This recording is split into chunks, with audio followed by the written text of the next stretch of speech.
Chapter 13. The Room with Machines. Evelyn at 11, she said. Basement, metal shelves, keys that resent their jobs. Diya's message came just after 9. A single line, no greeting. I won't go into a room with a recorder. Bring back only what you can carry without apologizing. I'll try, I wrote. Don't try, she answered. Decide. Evelyn met us at the county entrance with a lanyard that had bullied more than one door. She walked like people who've learned to conserve outrage. The lift's mirror gave us back 3 faces that looked acquainted with decision. In the basement, the air had that sweet, tired smell of paper that has agreed to be responsible for everyone. The archive room waited, as if it had been told to be neutral. Evelyn's key turned with the small victory of old brass. We stepped into a narrow geography of boxes and labels, the shelves marching as if discipline could be taught to steal. A fan in the corner pretended to work. We won't be here long, Evelyn said. Long is where mistakes live. She took us directly to a unit of shelves that even the dust had learned to respect. The box from yesterday sat where we had reshelved it, behaving as if it had never been disturbed. She eased it onto the table with a tenderness that would have embarrassed anyone else. The lid came off. Inside, the square sleeves of tapes, the clipped packets of typed notes, the fat envelopes that make administrators feel powerful. Rachel put on cotton gloves because some deliveries you give your hands deserve better skin. The sleeves had codes that had once impressed me. Now they felt like men in suits who could be told to wait in the corridor. I found the intake tape again and set it aside. Evelyn sifted the typed pages. Rachel scanned for something that could teach us the shape of the room we had been in, without knowing. Here, Rachel said, and her voice dropped a degree. A summary sheet, carbon copy thin, the blotted blue of old decisions. Stabilization protocol for session log, excerpt. Subject LW lines of neat type. Then the bleed of a ballpoint that had added during a meeting with coffee stains. Post-intake. Subject exhibit protective ideation. Recommendation from unit. Proceed to dampen specific index linked to DP guardianship. Interim ward approved. Consent obtained from guardian. Subject wrote adjunct request. Another line. In that careful, officious hand. Reversal dampening not advised without evaluation of risk to DP. Adjunct request, I said. Your sentence, Rachel said. Evelyn's mouth tightened. It was a prayer they turned into a checkbox. She found another envelope and laid it beside the sheet. Audio post-session debrief. The sleeve crackled like an old coat. The tape was labeled in the same confront, then annotated in pencil with a date and a time. Evelyn loaded it into the player with the respect you give to something that could decide your next hour. The hiss rose, a tide under electricity. A woman's voice, older than the intake voice, or simply later in the day. Debrief, stabilization. Subject LW present for initial counting. Guardian present. Observers. EC Cage. The room on the tape sounded like every room with linoleum. You could hear the light. Then my mother's voice, soft at the edges even when she tried to make it strong. He'll be all right if you don't make him guess what you want from him. He's very good at guessing. He shouldn't be. The clinician will aim for low arousal. Consolidate safety. No memory extraction today. Footsteps. Paper. The small metallic chirp that comes from a bell when it's not being a bell at all. Just history scratching the air. The clinician again.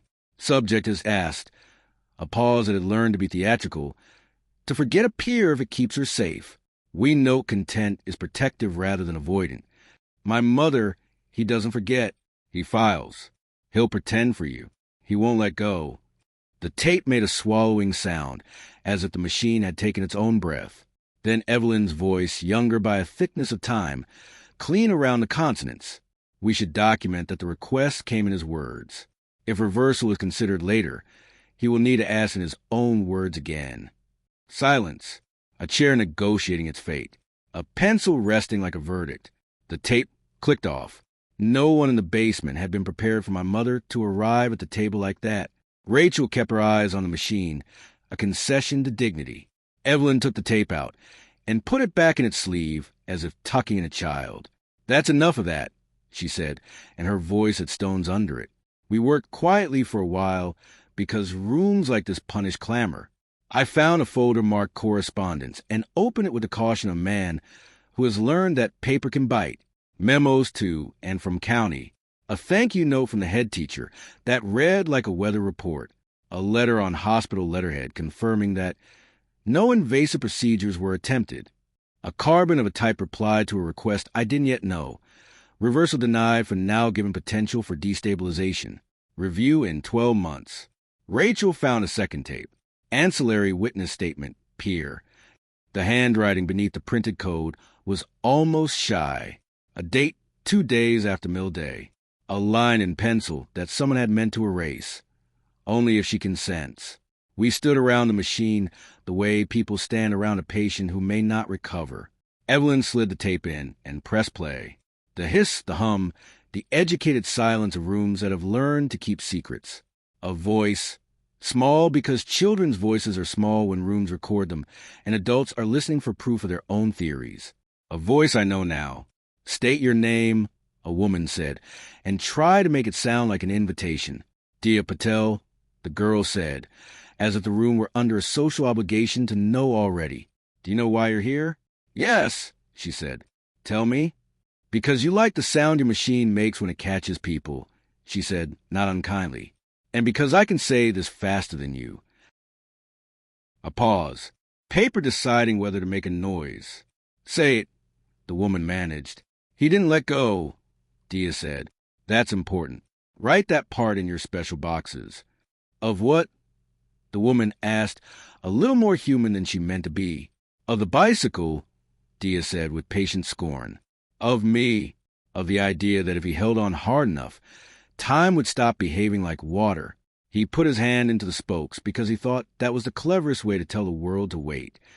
And then, the woman asked, a small surrender in the question. Then you all did what you do, Diya said. You made a story out of it. You used big words to keep the town comfortable. You changed the name so the bad bit would have nowhere to send its letters. You could hear her lean toward the machine. You can write your reports, she said. But write that bit, too. The tape hissed, satisfied with itself, and clicked to a stop before anyone could pretend the conversation had gone another way. We did not speak right away. The basement made the sound basements make when they have overheard something they wish they hadn't. Rachel pinched the bridge of her nose, then let it go, granted herself the indulgence of 2 seconds of unprofessional breathing.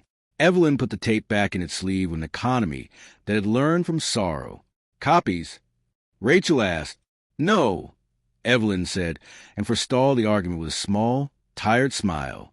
I know, but there's a difference between retrieving history and stealing it. The words will travel without the plastic.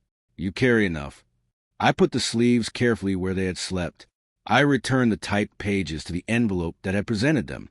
I memorized the labels in the unrewarding way of people cataloging their own past. On the way out, near the end of the shelves, a box with no label leaned, as if not quite decided about its shelf life. Evelyn tapped it with the back of her fingers. Strays, she said. Files that lost their names. We let them stay, because someday someone will come for them. The lift reintroduced us to the afternoon. The county lobby performed respectability. We stepped into a wind that had remembered purpose. Rachel didn't take my arm, and didn't need to. We walked to the car without deciding to.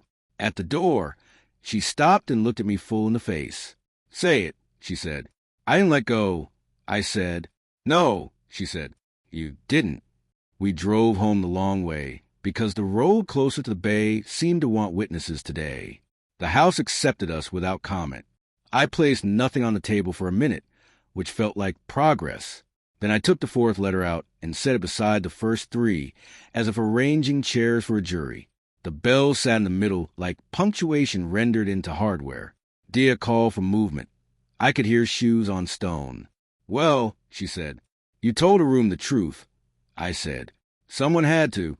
She said, do you have to forgive the room? No, I said, but I probably have to forgive the way the room made me behave. Good, she said. Keep both names in your mouth until your tongue stops choosing favorites. I'll meet you at the bench at 5. At 5, the bench wore its initials with a little more pride. The canal held itself together. The dog did not come, which felt like a vote of confidence. Diya sat with her back to the carved slat and her eyes on the corner, where the lane considers being honest.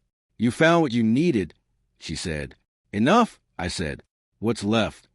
The bit you kept from the room, I said. She thought as if she were fitting a piece of wood into a tool she respected. The poem wasn't good, she said, but we meant the last line more than we knew. I read it again, I said. She smiled sideways at the water. Of course you did. I asked Evelyn for the code book. She's going to translate the margin for me tomorrow. She'll translate it for herself and then tell you what you can carry, Diya said. That's what women with clipboards do when they've decided not to be cruel. We sat. The world did the decent thing and let us.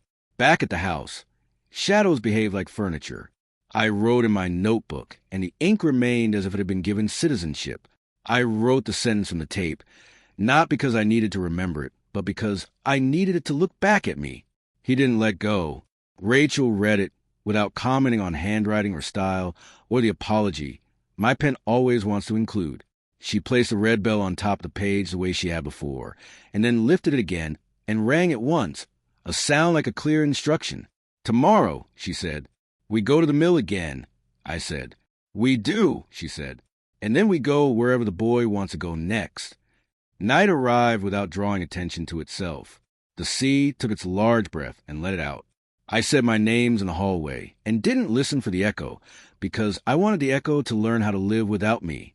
In the quiet, a thought arrived without the help of letters. It was not lovely. It was true. If I asked to forget to keep her safe, I can ask to remember to keep us honest. I slept with both bells on the table and the letters in a row like a sentence that knew how to end. Chapter 14. Practicalities. Rachel watched me from the doorway, a cup warming both her hands as if heat could be borrowed. Before the mill, she said. One stop. Practicalities, I said, and the word landed with the exact weight of string and screws and punishment disguised as mending. The shop opened at 10 because shops like that refused to learn the internet's manners. The window still wore the faded hand-painted signs, letters done with a brush that had taught itself patience. Inside, the aisles kept their discipline. Hooks of belts and buckles, jars of washers, a small cathedral of rubber stoppers. The bell on the door was not sentimental about its job. It rang to record the fact of our entering and then retired. Mrs. Winstanley came up from behind a counter that had known many hands. She was the sort of older woman English towns produce when they need someone to remember who owns which screwdriver. Her apron had outlived 3 fashions and 1 recession. She looked at me the way a cupboard looks at a family. Kindly, unimpressed. You've grown into your face, she said. I should apologize, I said, because a habit is hard to quit.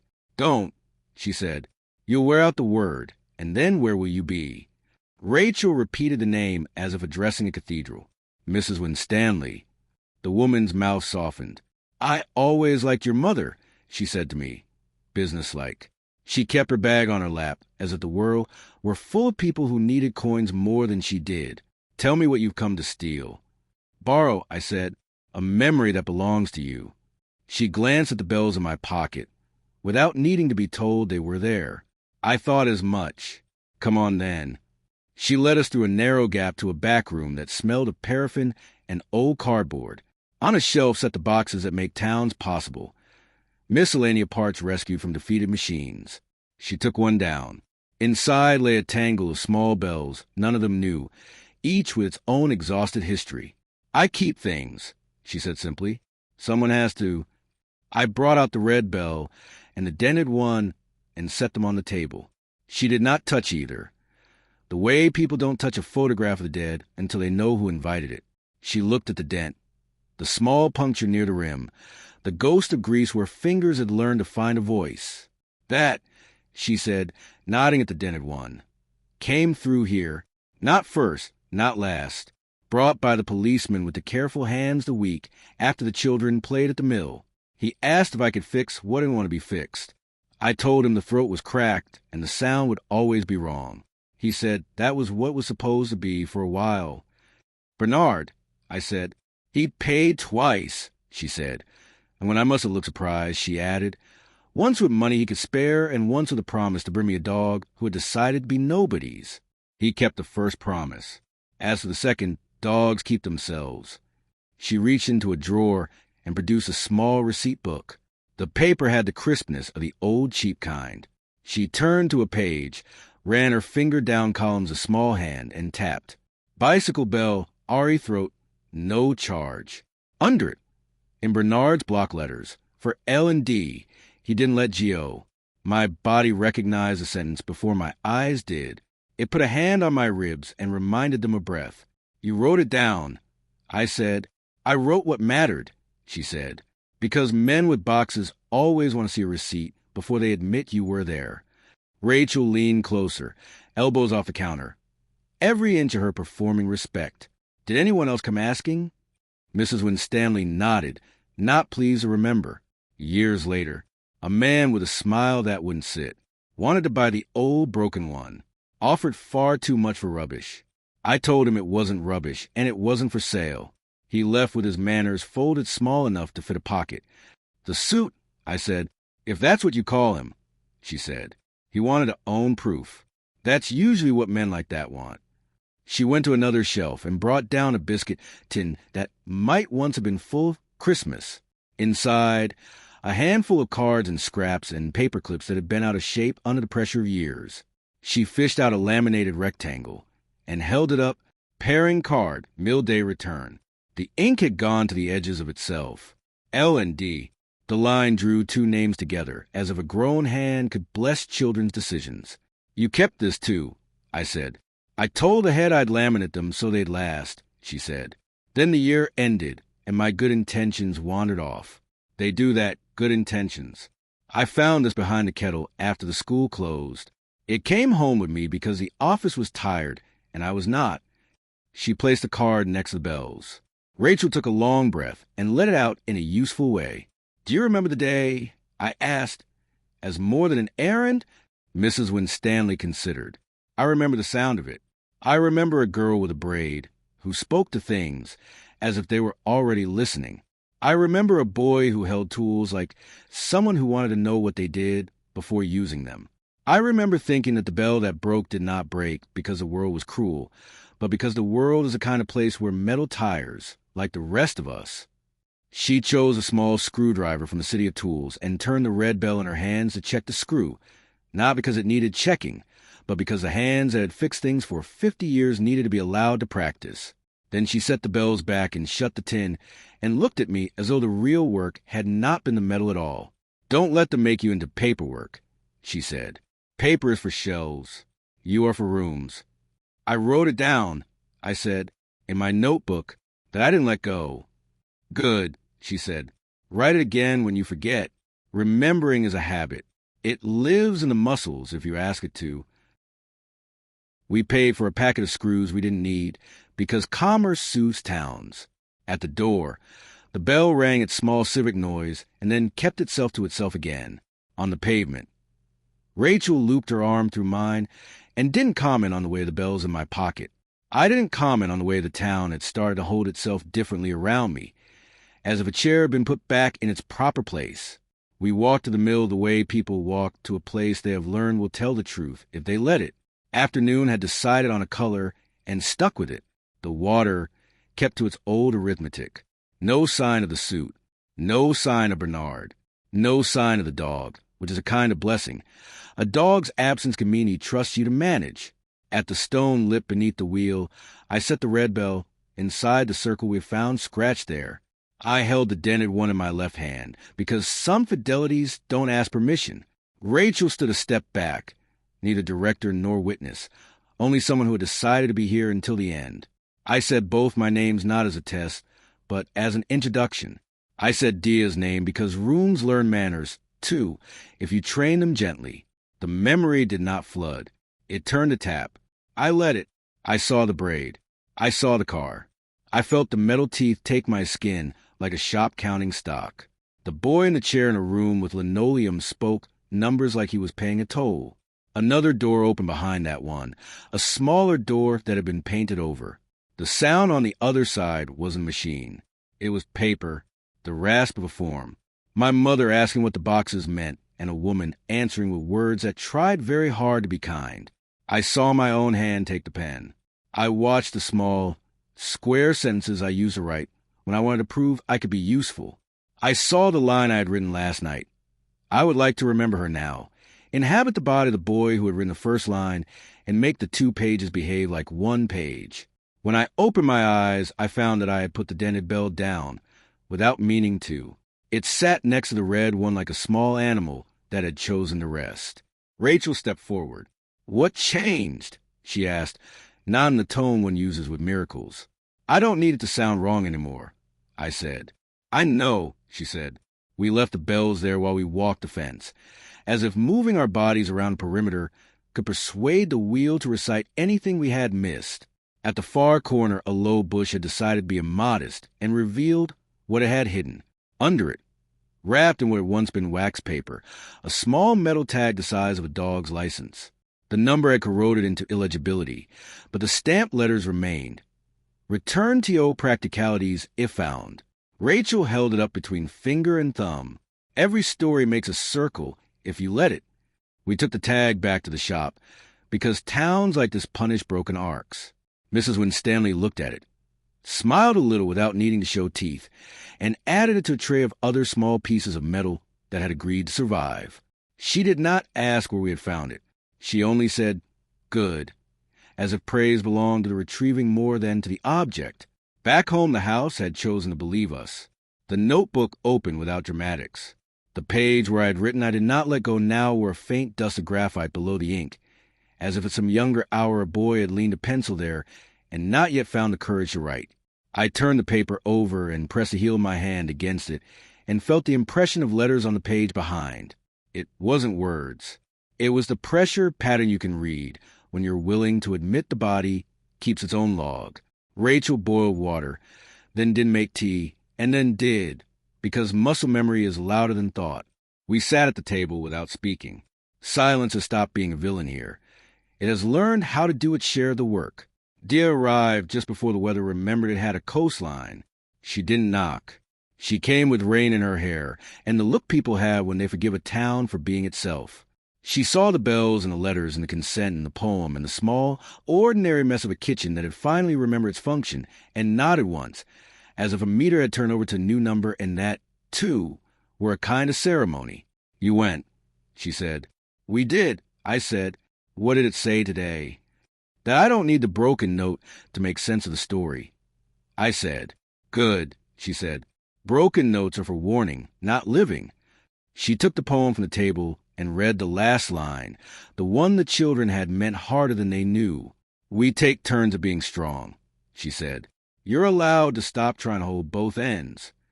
She put the page down and touched the consent with one finger, exactly where the boy's sentence lived. "Keep this," she said, "not to punish yourself. To remind yourself you are already looking in the right direction." Rachel stood and stretched, joints reporting in. "There's one piece left," she said. "The registry." It was the sort of suggestion that has been waiting in the skin for days. Diya's eyebrows made a small, approving adjustment. "Names are tools," she said. "Use both until one stops pretending it needs to be alone." We walked to the registry, because offices forgive you faster if you arrive on foot and a little damp. The clerk at the counter had the unimpressed grace of people who have seen every version of human hope attached to forms. Rachel introduced us with the economy of a person who bills by the quarter hour even when she isn't billing. I produced what paperwork we had, and what we didn't. The clerk took it all in, stamped the thing that needed stamping, and slid a form through the slot with the ceremony of a priest sliding a sacrament to a layperson who has earned it. "This begins a discussion," she said. "Discussions have their own calendars." "I'm patient," I said, and she gave me the smile civil servants give when they want to make it clear that they have met patience and prefer punctuality. We came away with nothing tangible beyond a reference number and the feeling that a small door had opened somewhere in a building I would never see. It was enough. By the time we reached the house, the rain had remembered itself properly and was explaining that memory to the roof. We spread our damp selves around the kitchen and let Heat apologize. I placed the registry form under the bell with the dent and, on impulse I couldn't have explained to anyone, hung the red bell on the nail near the back door, where a calendar had once tried and failed to make us better organized people. It looked correct there, not as a shrine, just as a thing that had a job again. The doorbell rang, not the broken sound, not the polite chime of neighbors. The doorbell that belongs to whoever has decided they're already inside any room they choose. The man in the suit stood on the step, Rain behaving as if he were not worth wetting. He had left the hat at home. He had not brought a recorder. He held nothing, and that seemed deliberate. I wanted to see whether you would do it without being asked, he said. We did, I said. I can close a file now, he said, and somehow made it sound both like a kindness and a loss. Close yours, Rachel said. Leave ours open. He nodded in the way men nod when a negotiation has ended before they were ready. You'll hear from my office, he said, and I looked at his empty hands and understood he meant no letter this time. He meant the ordinary way, the one with stamps and envelopes and signatures and carbon copies filed where dust learns to speak. He turned, then paused, and let the rain remember it was falling. The boy you were would have liked us to be better, he said to the bricks. I would, too. He didn't ask to be forgiven. He wasn't entitled. He walked away with the practiced humility of men who have had to learn it late. Diya watched him go and didn't waste a word on him. She touched the red bell as she passed it and smiled at the plain sound it made. Tomorrow, the wheel won't need us, she said. Does that mean we won't need it? I asked. No, she said. It means we can choose to go when the day is good rather than when we are. There's a difference. That night, I wrote in my notebook until the body of the pen reminded me we are not built for endless insistence. I wrote the boy's line and the man's line, and then, without having planned to, I wrote a third, smaller, in the corner like a door kept just barely ajar. If I forget again, return me to practicalities. When I closed the book, the page did not drain itself of ink. The word stayed.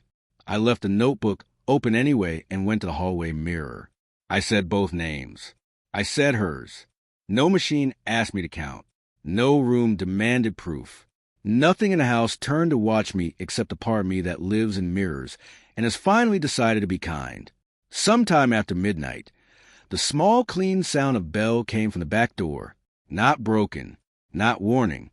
A simple, serviceable note, which is the kind of sound life is allowed to make when it stops expecting every noise to be a message.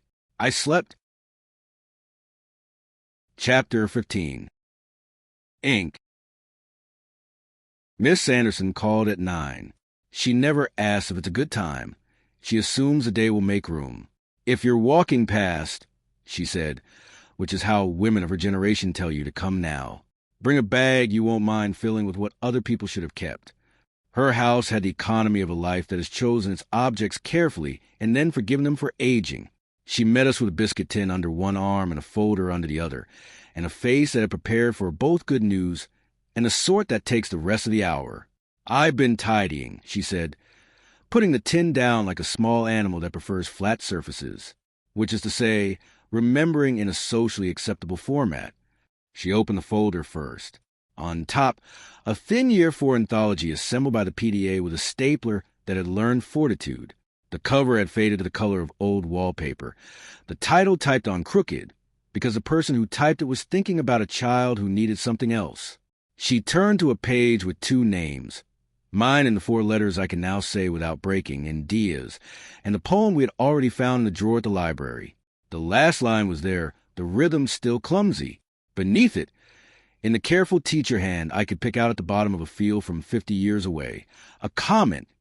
Good work. You are each the other's best editor. I wrote that, she said, as if it required an apology. I meant it. You were very poor at writing together, and very good at making each other truer. She slid the anthology aside and lifted out a single sheet of lined paper. The school letterhead had smudged where rain once met a satchel. The date sat in the corner, like a teenager in detention. The handwriting wasn't hers. It was my mother's, and the minute it stood up in the room my body remembered everything it had tried not to need. To whom it concerns, she had written, a phrase that sounds brave in some mouths and tired in others. Please change my son's surname on your registered award, as per the attached notice. He will answer to both names at home. He is a good boy and will do as he is told. Please do not ask him to explain. I am trying to keep him from carrying more than he can hold. Thank you for understanding. There was no flourish, no story pinned to a form to make it easier to read. She had signed with the impatience of people who take the bus to work and have to make connection. The loop of the last letter was darker where the pen had hesitated. I held the page by the edges. The air in my chest made a new shape and decided to keep it. Rachel stood still and practiced not speaking, which is a kindness she has learned to perform for me more than once. Miss Sanderson watched my face the way a good teacher watches the end of a child's sentence, ready to catch it if gravity gets greedy. She brought it to the office after lunch, Miss Sanderson said. She looked like a woman who had just paid for something and wasn't yet certain she would be allowed to carry out of the shop. I nodded because breathing required emotion, and nodding was cheaper than anything else. May I? You may keep it, she said. It belongs to the room that has both of your names in it. She opened the biscuit tin, as if performing a trick she had practiced privately. Inside, the sort of papery junk that makes towns possible. Raffle tickets, photographs whose backs were more informative than their fronts, a school pass laminated too long ago to look official. On the bottom, hiding like a shy truth, a small envelope. She didn't need to read the writing on it to know where it wanted to go. She handed it to me with 2 fingers, the old teacher way of making sure an object reaches a destination without argument. My name in the old 4 letters. Under it, return if not delivered, and an address we had not found. The flap had never been sealed. I lifted it and slid the contents into my hand. A photograph I hadn't seen, thinner than the others, its edges turned to lace by years. Not the wheel, not the lane, the bench. 2 children with a knife they weren't supposed to have, carving with the patient criminality satisfied children, are granted on certain afternoons. The line between our initials was straighter than we could have made it unaided. A man's hand, Bernard's, I think now, had steadied it. In felt tip across the bottom, probably Miss Sanderson's, a caption made after the fact. For when you forget what went first. Why didn't you show me this before? I asked, and heard the absurdity of the question. There is no before that belongs to now. Because you needed the other doors first, she said, and her certainty was a mercy. We walked back to the house by the longer route, because sometimes distance lets the day practice. I kept my mother's letter in the pocket inside my jacket, the one that still smells faintly of the tailor shop, where a man who tried to talk me into a tie I didn't need said my shoulders were honest. I thought about the sentence he will answer to both names at home, and how sometimes love is a matter of offering small, private rooms to the versions of people who have to wear uniforms in public. At the house, the afternoon worked itself open. The red bell watched the weather, without comment. I took the dented one down from the table and held it without the fear of omens. Rachel made tea and didn't watch me not drink it. Diya arrived at the kitchen door the way rain arrives on good days, invited by everything that happened to the air. What did you find? She said, and I gave her the photograph of the bench. She looked at it, and something in her face took a step toward ease. We had help, she said. We always did. From Bernard, I said. From a town that sometimes pretends not to care and then remembers itself, she said. I put my mother's letter on the table and didn't try to tidy my hands. Diya read it as if the paper might resist. She touched the bottom edge the way someone touches a gravestone, not because the stone can feel it, but because touch can make living people behave. She nodded once, hard enough to make her braids shift as if it remembered having been shorter. She was brave, she said. She was tired, I said. There are kinds of tired that count as bravery, Rachel said. We didn't talk about the man in the suit or his files. We didn't talk about the unit or its tidy words for weather. We talked about biscuits because the tin was still open and because sometimes towns get their dignity from knowing which biscuits people prefer when they are bravely tired. Miss Sanderson had sent shortbread because she remembers. Later, I took the anthology and the bench photograph to the library because I wanted the public room to know what private hands had kept safe. The librarian looked at the picture, and then at me and did the small nod of custodians who understand that custody is sometimes made of gestures. She offered to skim both, and I agreed. On the way out, by the notice board where Diya's old card had been buried, a new flyer had appeared for a summer reading event at the conservatory. A child had drawn a wheel in green crayon, and a bell that looked very little like a bell and very much like a sun. Evelyn called in the late afternoon to say the margin on my consent translated to nothing more dramatic than a review date and a code that meant no further action without guardian request. She sounded as if the sentence still irritated her after all these years. "If you want to put something formal in the file," she said, "I will make sure it finds a right shelf." "I already wrote it on the back," I said. I would like to remember her now. "Good," she said. "Then the rest is housework." We returned to the mill at that hour, when the place turns briefly kind. Bernard was there, the weighman of his so arranged to coincide with dusk without deciding to. He had no hat and no need for one. He lifted a hand, and we wasted no one's time pretending it was for greeting only. "I found something else," he said, and produced from his jacket pocket a ring of old keys strung on baling wire. Between two keys that no locks had wanted for a very long time hung a small aluminum tag, stamped with a number and a word. "Patch. The dog," I said. "He had a dozen names," Bernard said. "He came when he wanted and stayed when it suited him. But someone put this on him once. It washed up by the culvert after the flood the year the council tried to turn the path into a cycle route, and the path explained itself. He handed me the ring with the same intent he uses for giving permission to small, unheroic miracles. The metal was cold and purely itself. I didn't keep the keys. I slipped the tag off and put it in my pocket with the bell and the bench photograph and my mother's letter, and felt less like a thief than I might have months ago. "Your file is closed," he said, not unkindly. "Don't confuse that with endings." "I don't," I said. "I'm learning to prefer corridors." He looked at the red bell where we had left on the stone lip, and shook his head once, almost fond. "You want to take that home," he said. "Things left on holy ground think they owe the holy ground favors." We did. We left the dented one where the carved circle held it, not as an offering, but as testimony. The water wrote its slow sentence past U.S. and didn't ask for our edits.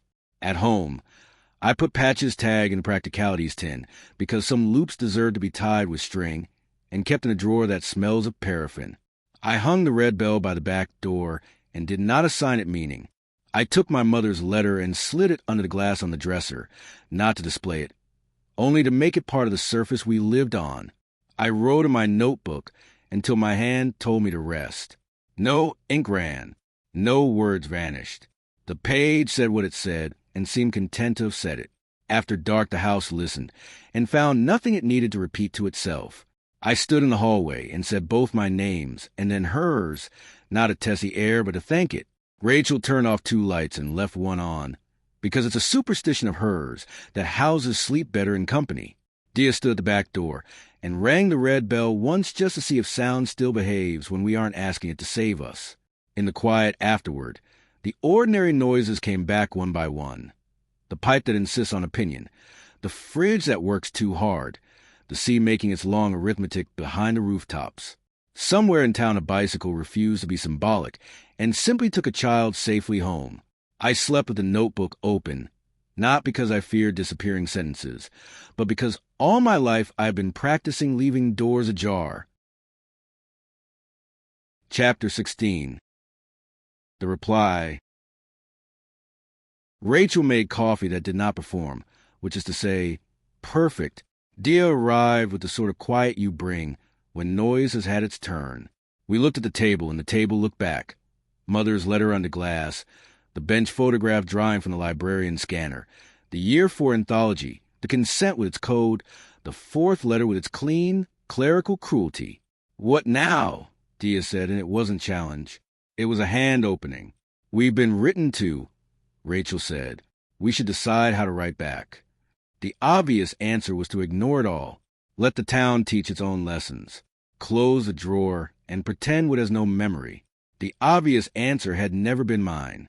I took a sheet from the back of the notebook, the old notebook that had survived erasures and new alphabets, and wrote with a steadiness I owed the boy who had asked me, once, to be brave in a way that looked like erasure. To whoever filed me, I wrote, "You've had your say. Here is mine." I wrote about the wheel in the corridor and the small, stubborn fact of a hand through spokes. I wrote the line I had written on consent. I would like to remember her now. And the one that comes after, I did not let go. I did not accuse. I didn't have the appetite. I asked a question, the only one that wasn't a trap. Why the letters? Why now? Rachel read it and nodded once. Diya folded it with a precision that made paper feel dignified. We needed a place for replies. The mill was too poetic. The county too fond of official answers. We walked to the conservatory because it had learned to live between greenhouse and public hall, and therefore understood ambivalence. At the lemon tree, beneath an iron bracket that had once held a vine, there was a small access box used for fuses and placards and invisible engines by which towns run events. Rachel palmed it open and saw no electricity, only a shelf with a pencil and a roll of tape. We taped the letter to the underside of the shelf and closed the door with the confidence of thieves who intend to leave everything where they found it. Too simple, Diya said on the way out, approving. We filled the waiting with errands that pretended not to be sacred. At practicalities, Mrs. Winstanley looked at the empty space on the back wall, where small animal tags sometimes hung, and said nothing about Patch. At the library, the librarian handed me a USB stick with scans of the bench photograph and the line of my mother's letter, and a look that gave permission without asking for thanks. At the parish office, the woman with the B pen told us that the Register Amendment inquiry had been received and logged in a tone that made me think of rivers and their own decisions. At noon, my phone rang with the economy of bad manners. A known number, a woman's voice, older by a measure that has nothing to do with birthdays, not Evelyn's. She pronounced my old surname correctly on the first try. "You left a letter where letters go to mind their own business," she said. "It found me." "Cage," Rachel mouthed. "Who are you?" I said into the line. "Someone who thought policy would save us from sentiment," she said. "Someone who forgot policy learns its verbs from people who have already forgotten theirs. If you want to scold me, you'll have to cue behind time." "I don't want to scold you," I said. "I want to meet you. Not in a room with a recorder," she said. "Not in a room that has ever been paid to have opinions. A breath like paper. Conservatory. 2 o'clock. Sit where the lemon tree listens. Bring what you think you're protecting." She hung up without bothering to make goodbye useful. We returned to the glass house that had learned to be both municipal and miraculous. She was already there in the way people are when they intend to decide the hour. Small, spare, the kind of odor that looks less like fragility than choice. A plain cardigan. A skirt that had outlasted the sort of life that produces skirts. Eyes the color of pencils that have written more than they were sharpened to. No lanyard. A brown envelope in one hand that had made itself into a habit. "Cage," Rachel said, because someone needed to make nouns. "Hewer," the woman said mildly. "Catherine." They made us use initials until even our names became filing systems. She looked at me and did not avert anything. "You've grown into your voice," she said. "I am very late to hear it." "You sent the letters," I said, not asking. "I sent the first 2, she said. "The question and the accusation. I printed them because I thought you might stop dodging the door if it bore official grammar. I did not send the third." "Who did?" Diya asked. "The mill," she said, and for a second I disliked her for the answer. Then I realized she was not being whimsical. She was trying to translate. "You worked on my case," I said. "I worked in the room," she said. "I believed in small, controlled kindnesses. I believed we could take the heat out of memory and leave the shape. I believe that children do better when fewer adults have opinions. Some of that is still true. None of it excused what we were tempted to do when we fell in love with our own procedures." "You changed my name," I said. "I made the form look less like a wound and more like a document," she said. "Your mother changed your name. She did it because we gave her a way to keep certain doors polite. If I had been better, I would have been braver in the meeting. I wasn't." She set the envelope on the table between us without pushing. "I'm not here to confess for absolution," she said. I'm here to put something down you shouldn't have to carry alone. I kept copies I wasn't supposed to keep. That means I get to return them when the town permits it. What's in there? Rachel asked. Not the tape, she said, and smiled sideways without comedy. I'm not a thief. A copy of the intake summary in my handwriting, because I was vain enough to think my handwriting mattered. A letter I wrote to my own file on the day I resigned, and a page from the unit's manual with the margin notes I wasn't allowed to write in public. And the letters? I said, I wrote the first two because I'm the sort of woman who thinks the right sentence in the right envelope at the right time can keep people from making the wrong kind of mess. She said, I thought you were someone who needed that sort of sentence. I was wrong. You needed to say yours. What about the fourth? Diya asked. The courier. The consent. Not mine, Hewer said. Somebody likes their neatness. Someone wanted to close their own cupboard. Good for them. Cupboards are not houses. Why now? I asked. You could have years ago. I didn't know whether you were still the boy who would turn forgetting into a raincoat for other people, she said. I needed to see you standing by the water with both names in your mouth before I added anything to your pockets. She paused, as if the air between us might need help. I saw you yesterday, she said. You don't know me, but I know the way a town looks when it's holding someone. I watched you walk to practicalities. You've been watching, Rachel said. It wasn't unkind. It was a scalpel finding what needed it. Poorly, Hewer said. You have better people now. I opened the envelope, because refusing it would have been a theater I was tired of watching myself perform. The intake summary in a fine, exacting hand, hers. Note beneath the typed lines. Protect the request, likely an attempt to surface control. Honor, do not indulge. The letter to herself. A single paragraph beginning, I have mistaken grammar for mercy, and ending, if I stay, I will learn to enjoy this. The manual page, stabilization protocol for overview, with margin notes that translated jargon into human. Avoid turning children into corridors. If you must choose, choose boredom over harm. Do not fall in love with your machine. Never let the tape make your decisions. Nothing we do will teach the town not to stare. Teach the child how to leave the room instead. I put the page down, and the conservatory heaved a small, invisible sigh. You could have stopped them, Diya said. Not quite an accusation. Not quite not. I could have resigned sooner, Hewer said. I could have stood up in a meeting and spoken until my superiors remembered their last names. I could have written op-eds and letters to editors and become the sort of person who gets invited on radio to be called shrill. Do you want the list of the ways I failed? I keep it already. You needn't duplicate effort. No, Diya said. I want to know if the machine learned anything from you. It learned to keep better minutes, Hewer said.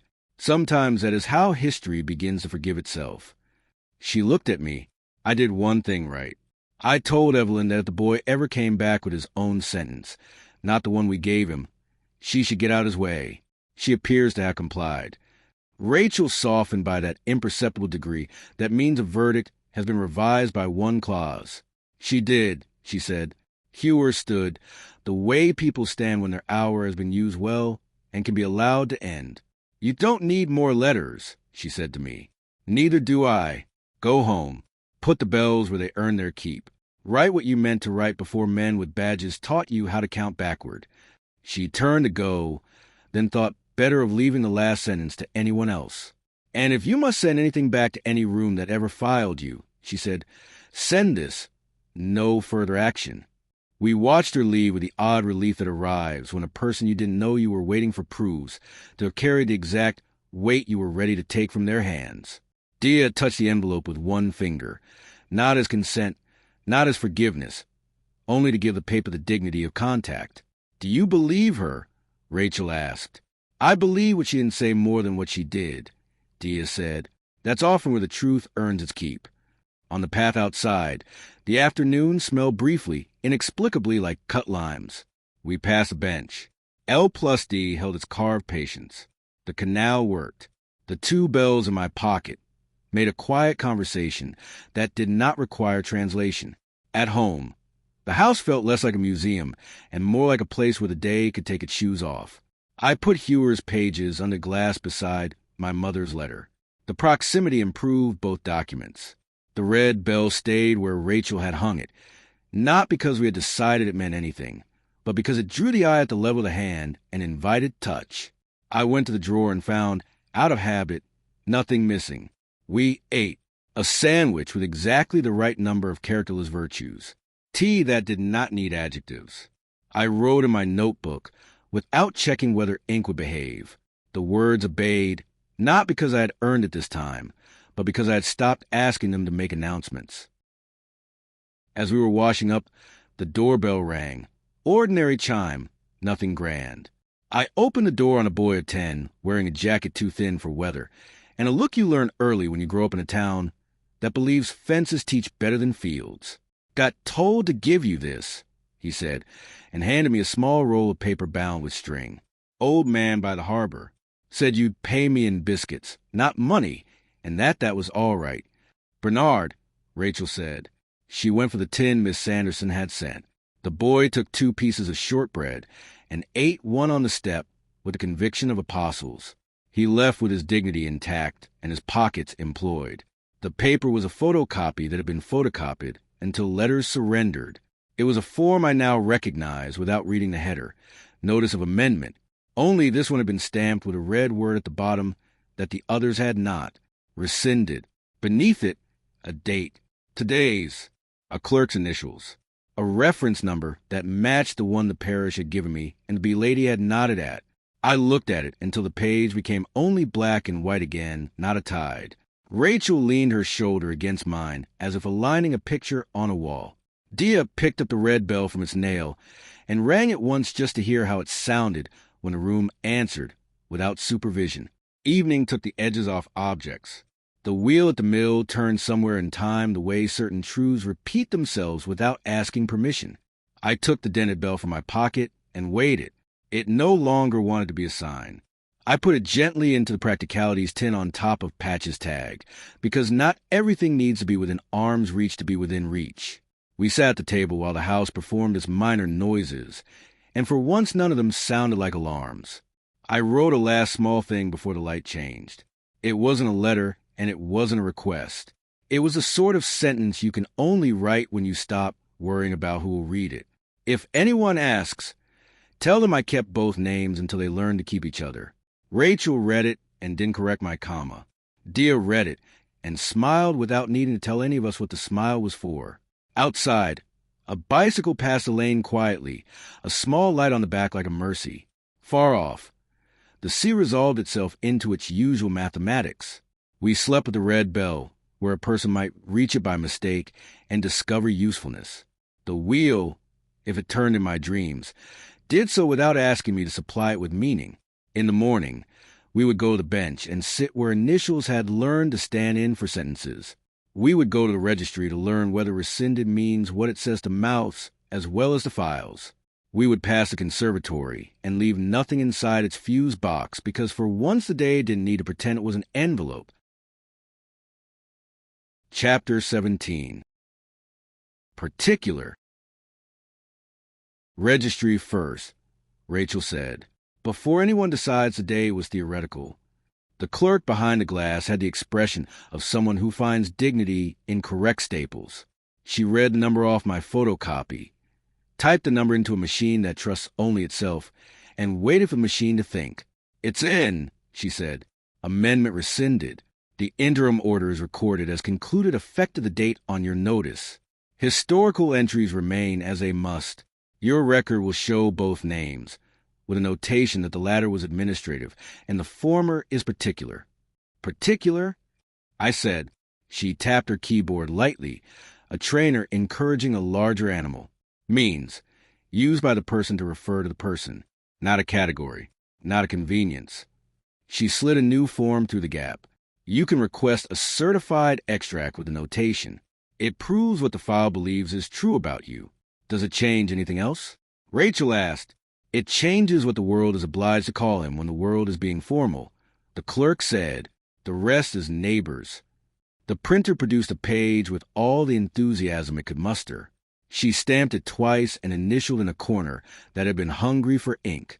She slid the paper across to me and looked at my face as if she'd just handed me a passport to a country that doesn't appear on every map. Outside, wind moved the light the way the sea sometimes moves it when it wants to practice being a lake. Diya was leaning on the railing by the steps, watching people make their errands look like choices. Particular, she said when we told her. I like that. It's the opposite of a category, I said. You've been practicing opposites since you were 9, she said. We went to the cafe where Bernard prefers a corner table. He wasn't there. The waitress put cups down with the confidence of someone who has observed the day all the way through and has decided, on balance, it can be managed. The red bell in my jacket pocket warmed the room. The bench photograph rested on the table, as if it wished to apply for citizenship. What will you do with the tape? Rachel asked, and it took me a second to realize she meant the intake, recording asleep in the basement like a fossil that occasionally remembers it was once muscle. Nothing, I said, not because I'm afraid, but because the words have already left it. Diya nodded, and because you wouldn't recognize the boy's breath as yours if a machine played it back. He belongs to you in other ways. A school group passed a window with their high-visibility vests, making them look like they had been marked out for survival. One child lagged, and then remembered that rules also provide shade. His bell rang once in accident, and then agreed to keep its voice to itself. Back at the house, the answer phone blinked as if embarrassed. Miss Anderson's voice practical and pleased. She had bullied the anthology scanner into better behavior and could offer us a clean PDF of our poem that would not make the letters look like refugees. She added that a former pupil of hers, Simon Hale, had heard in a roundabout way that names and wheels had become relevant and had asked, with the care of someone who learned late how to be careful, whether he might see us for 10 minutes by the harbor. No longer than a kettle. Simon, I said, and the word fit the room as if it had been measured for it years ago and then put away to grow into. If we're going to see him, Rachel said, it should be today, before we begin inventing him. We found him on a bench under the gulls of the marina, older in the eyes and not much else. He stood the moment we approached, the learned reflex of men who had decided to be the sort that stands.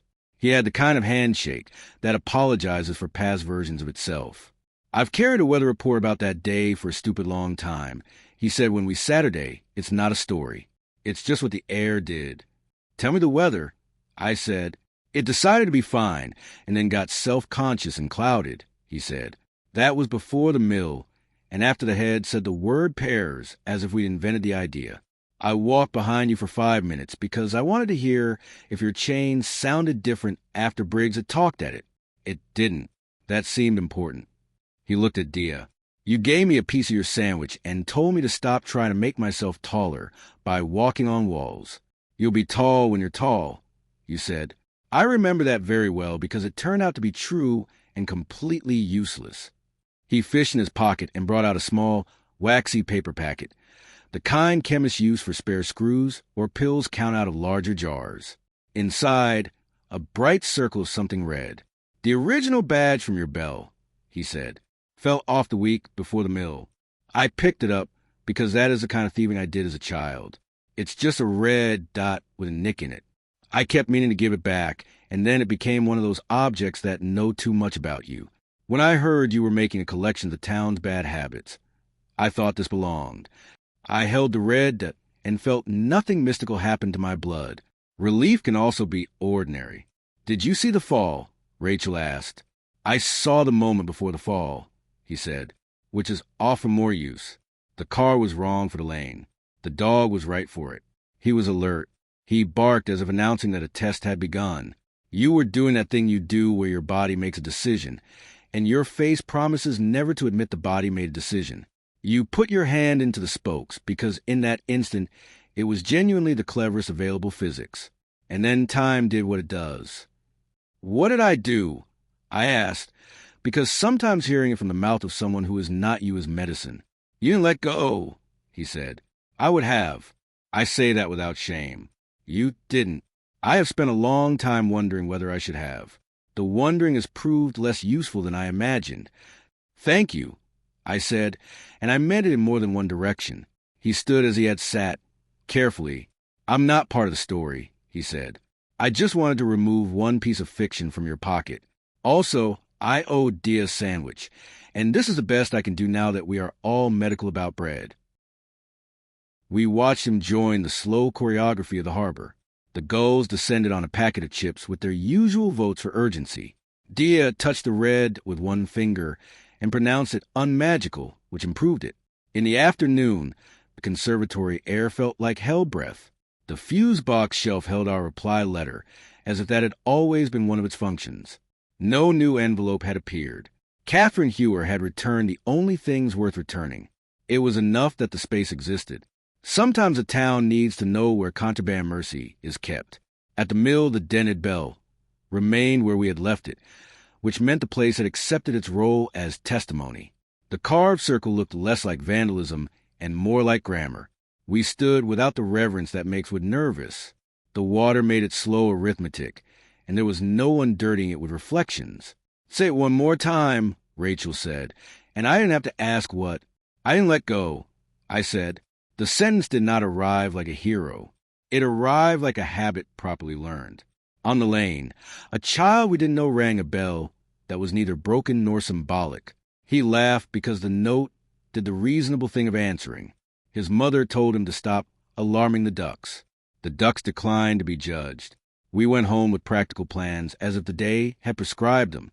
Rachel wanted to email the rescinded notice to the woman with to be penned at the parish because she has learned that systems reward unnecessary thoroughness. Diya wanted to check at the community hall, would let her put up a small card with a new email address that didn't eat vowels. I wanted to put my mother's letter under glass without feeling like a curator of sorrow. At dusk, Bernard knocked. He did it with the knuckles of a man who has never needed to prove he can enter a room if invited. He came in without removing his coat and put a small paper bag on the table. "From the shop," he said. "Mrs. W. sends her regards in the form she considers most expressive." Inside, a tin of polish and a folded cloth. He looked at the letter under glass without reading it aloud. "That," he said, "is a sentence that saved more children than the room recorded." He took a chair and sat for exactly 1 cup's worth of time. When he left, he touched the red bell lightly with one finger. It made the clean sound of a useful object. I wrote that evening the way you write when a hand has been forgiven for its catastrophes. I wrote about the word particular and the way it feels in the mouth, how it resists being pluralized. I wrote about the fee we pay for being seen and the discount we sometimes get if we bring our own name to counter. I didn't write about the suit or his office or the long hallway in the basement. They had stopped needing my sentences. Before bed, I went out the back door and rang the red bell once. Then once again, not in defiance and not for luck. The sound moved through the kitchen and into the hall, and sat there quietly, as if keeping a seat for someone who was late but coming. In the morning, Miss Sanderson left a message in which she tried and failed to hide that she had been crying in a happy way. The anthology PDF had scanned perfectly. She had sent it to the head teacher, who was 3 head teachers past the one we knew, and had asked if we might consent to their reading the poem at assembly on Friday as part of small talk on how names learn to belong. He had added a polite sentence about safeguarding and a politer one about biscuits. "We don't have to," Rachel said. "We should," Diya said. "Not for the poem, for the habit it proposes. Will the town think we're making a fuss?" I asked. "The town is allowed to make a fuss back," she said. "A fuss can be a kind of thanks." We agreed and put on the calendar. That evening, the suit did not come. The letterbox did not cough. The drawer did not open itself. The house did nothing dramatic, which is my favorite thing houses do now. At some unimportant hour of darkness, I woke to the soft click of the kitchen light. I thought it a fuse and went in ready to do the fussing of small domestic repair. It wasn't a fuse. It was a red bell, moving in the negligible current of air from a window that had forgotten to shut fully. It sounded once, not as warning or omen, but because gravity asked it to. I stood there a minute in the square of light behind the door and understood that a life can be ordinary and still keep the bits that matter particular. In the morning, we would go to school and hear children say the last line wrong and write at once. We would stand in the back with our hands in our pockets, so as not to make teachers nervous. We would watch a new head teacher learn how to pronounce both names by asking first. We would find that the poem, once spoken by small mouths, insisted on being less a relic than a tool. And somewhere in a box under a shelf, a tape would continue to keep the boy's breath in its spools. Not because it needed to be heard again, but because even ghosts deserve storage that doesn't leak. Chapter 18. Assembly. We stood at the back because that's where adults go when they're trying not to become the subject. Rachel to my left, fiscally calm as a metronome. Diya to my right, hands folded, as if she were practicing a discipline that did not require a name. Miss Sanderson sat in the second row with the posture of someone who has outlived seating plans. The new head teacher checked his notes twice and then decided to trust a version of himself that can speak without them. "Good morning," he said, and the room decided to be good. Today we were going to talk about how names learn to belong. The word belong did its work in the air. On the screen appeared the Year 4 anthology Scan the Librarian had made. Our poem looked cleaner than it had ever looked in its short, earnest life. Beneath the title, the two names, mine and the four letters that had gone quiet and now had their sound back, and Diya Patel, which had never asked anyone's permission. Two children walked to the microphone with the practiced terror of responsible messengers. The boys' shoes were newly obedient. The girls' braids had a ribbon that refused to be neutral. They took turns, line by line, as if a metronome had been assigned to their hearts. The miller's wheel remembers. What the river chooses to forget. It turns because it must, not because it knows where the flower goes. I am the wheel and you are the water. We take turns at being strong. They said the last line wrong in a way that made it right. The wheel in the hall's crest seemed to accept the compliment. Somewhere a teacher dabbed a corner of one eye in a way that suggested dust. The head teacher thanked them and looked toward the back where we were trying to be furniture. He had practiced this part. "We are fortunate to have two of the original authors with us," he said. "They have agreed to let us read, and they may, if they wish, say a sentence. I didn't wish, and then I did." We went forward because the room had evolved enough to handle this. Rachel stayed where she was, hands in the pockets of a jacket that disguised the beating of her own patient heart. I took the microphone and held it the way people hold fragile animals. "Your names belong to you," I said. "Sometimes a form will try to borrow them. Sometimes a room will try to rearrange them. Sometimes you will, too. But if you say them out loud with someone kind standing close by, they learn to come home faster." Diya took the microphone because leaving it with me would have been impolite to the century. "And sometimes it will keep someone else's name safe inside your head for a while," she said.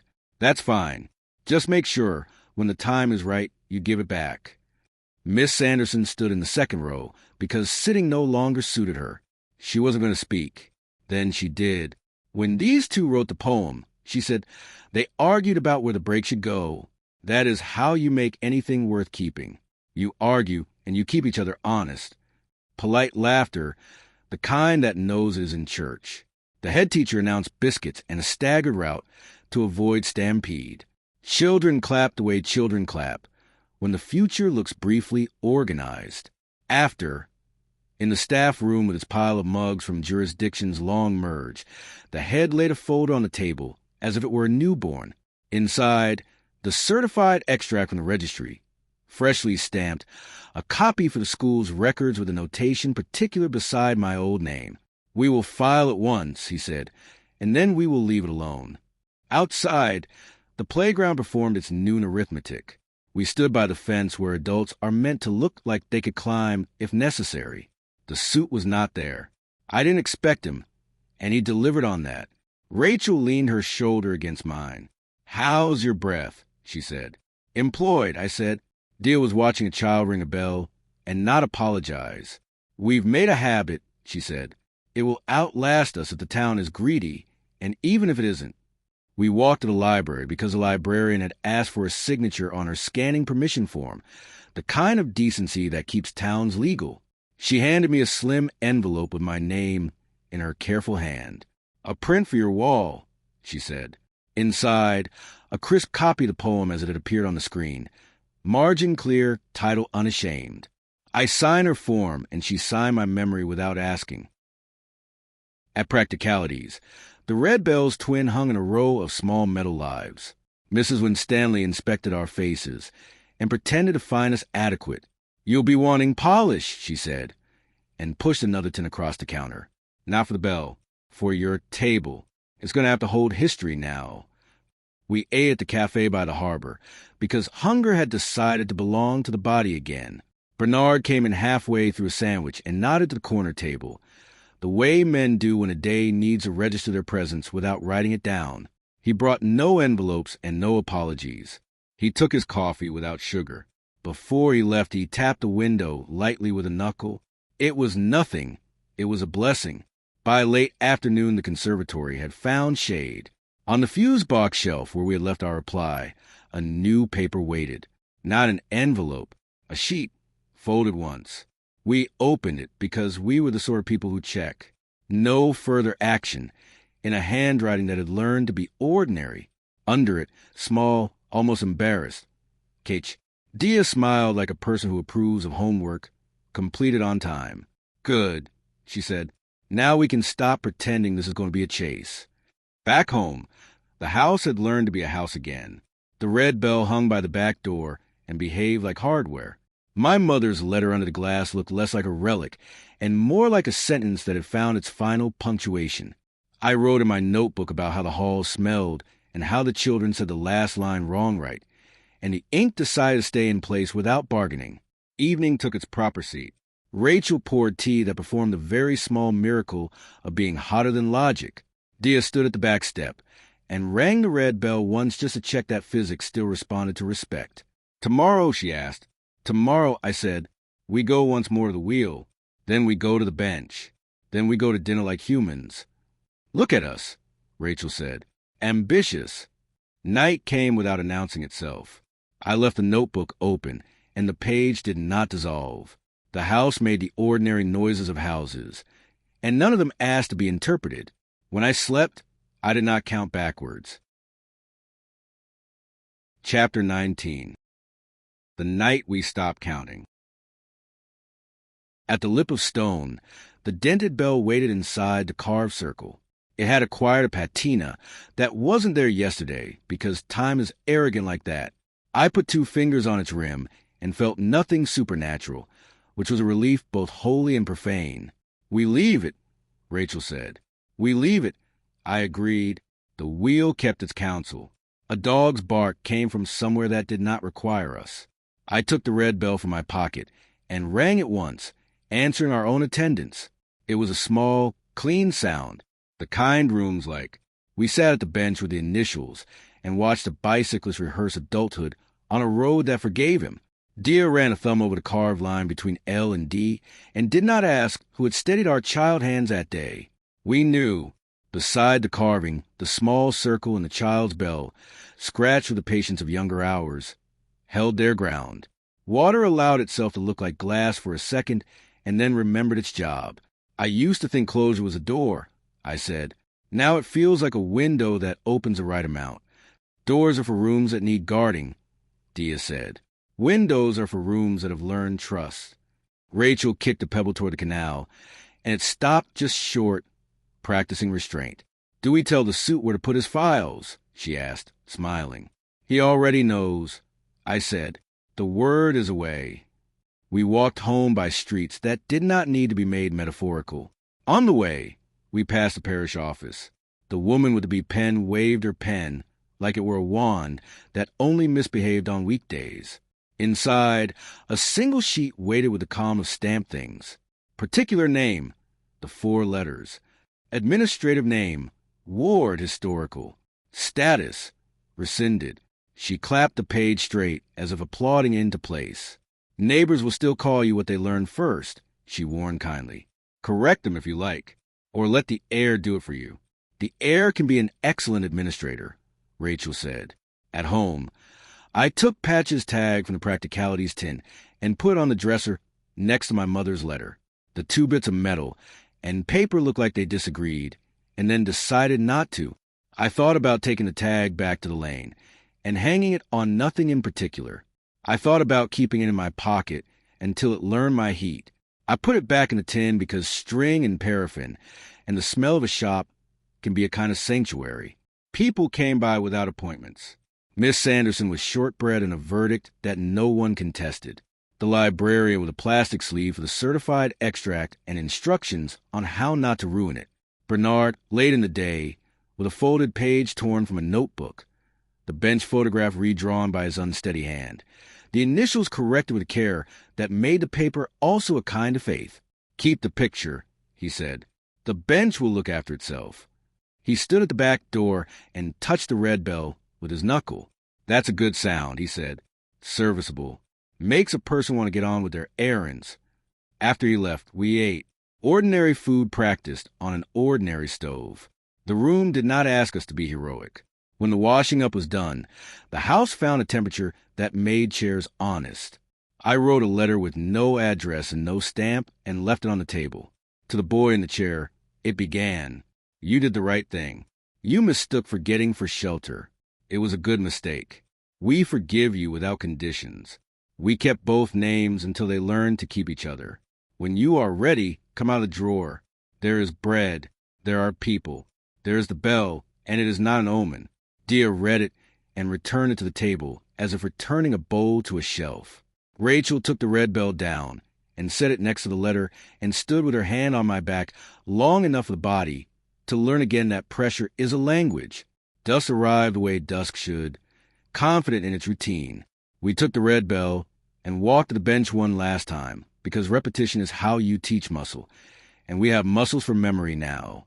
A boy on a blue bicycle went by and did not go too fast. He rang his bell not as apology and not to show off, just to exist. At the mill, the carved circle held the dented bell. It looked permanent in the way things do when they have finally chosen not to pretend to be portable.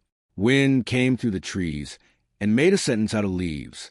We said our names once each, out of habit, and then didn't need to say them again. On the way home, the conservatory stood with its ribs out, green and sensible. In the fuse box, our reply letter was gone, and Catherine Hewer's no further action remained taped where we had left it. I left it there because sometimes towns need to learn what silence looks like in writing. Night turned the kitchen into the sort of room where people confess to small victories. The red bell went back to its nail. I washed my hands and watched the ink that lives in the crease between thumb and finger lift away and leave skin. In the hallway mirror, a man stood with two names and didn't need to choose because both of them answered him now, and he answered to both. Before bed, I opened the drawer not to check but to include it. The letters lay in their row. The consent with my correction did not move. The bench photograph breathed like paper that had lived outside. I put the notebook on top, close, and the room declined to dramatize the gesture. In the hour after midnight, the sea spoke in its sleep. Not loudly, but enough for Roos to listen. Somewhere in the town, a dog with a white patch over one, I calculated a route that required nothing of us. At the back door, the bell moved once in a breeze, a sound so slight that it wouldn't have qualified as memory on any form. I heard it. I didn't assign it anything it hadn't asked for. We slept without numbers. Chapter 20. Proof of breath. Rachel moved around the kitchen with the ease of someone who has forgiven a space its plumbing. Diya arrived with the precise quiet you bring when you're not trying to improve a day.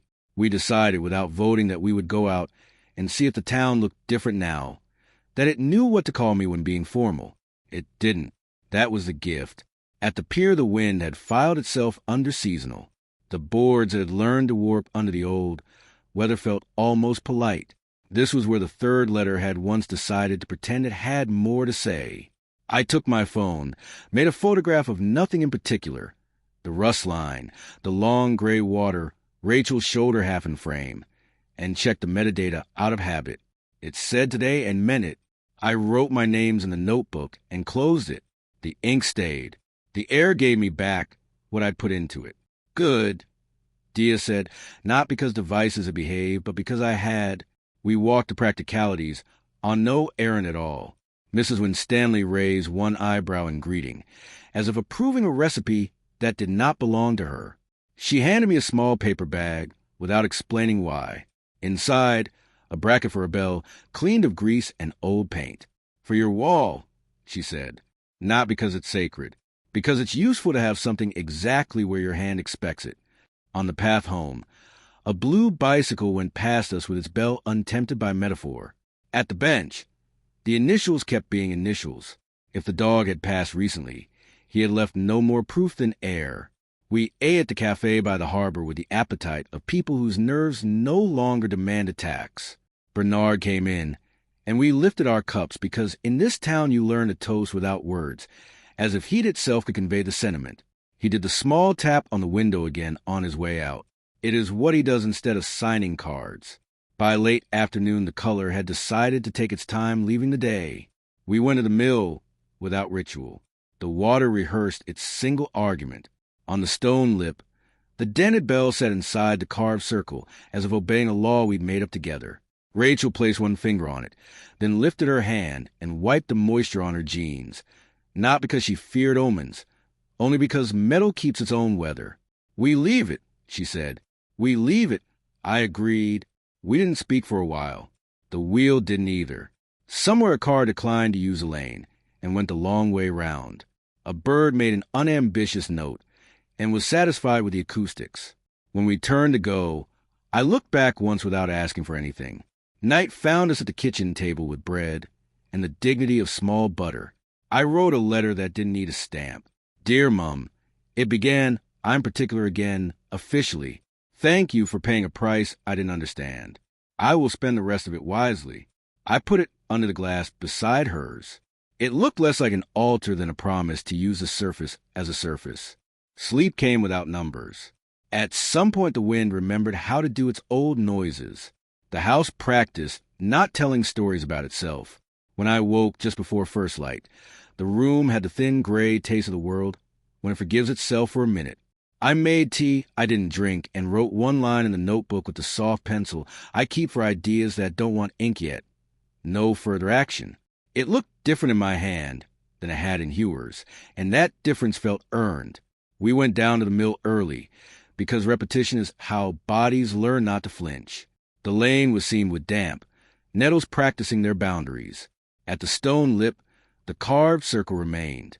The dented bell did not. For a second I thought of theft, then of children, then of the river making its argument the way rivers do, with patience, not malice. On the stone, where the bell had sat, a shallow ring of rust had printed itself like a seal.